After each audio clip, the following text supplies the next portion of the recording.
Let me share with you something that I see in the youth group, but I also see in the church at large, individual congregations. Because we have dumbed down the gospel, because we're not preaching the true gospel, and we are using carnal means to attract people.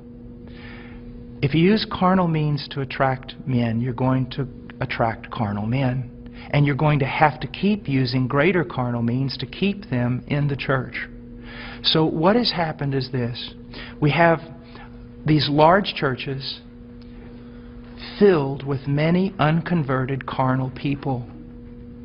But in those churches, we also have this small group of people that honestly want Christ. And they honestly want His Word. And they honestly want to be transformed. They don't need anything else. All they need is true worship of the true God and Scripture being preached to them and lived out before them. That's what they want. Now I want to tell you the great sin of the American pastor.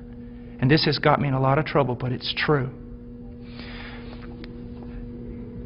This small group of converted people in that local church, all they want is Jesus. And all they want to do is the right thing. They want purity, they want truth, they want Christ. But the pastor, in order to keep this larger group of unconverted people, he caters to them. So while he is feeding these carnal men and women with carnal things, he is letting the sheep of God starve to death, and he is going to stand before God one day in judgment. Listen, brother, if my wife was going grocery shopping, and when she was going out to her car, some men assailed her, attacked her brutally, and you walked by, and you did not want to get involved because you didn't want to cause trouble, you didn't want to put yourself in harm's way, you just wanted everything to go smooth. After all that was done, I would look for those men to deal with them. But I want you to know this, I'd look for you too. Because you had a chance to stand for my wife, my bride.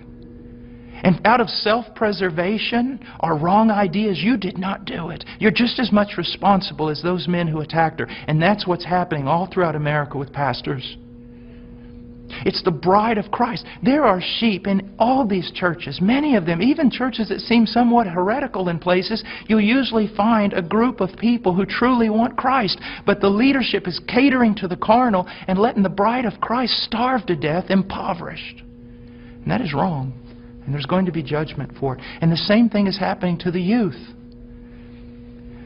I know young people that say, you know, Brother Paul, I listen to you all the time. And I said, well, what about your church? He goes, well, they don't preach this. It's not what the other young people want. And so they give them what they want. I'm starving to death. A little child of God, it would be better that a millstone be tied around your neck than you cause this little one to starve.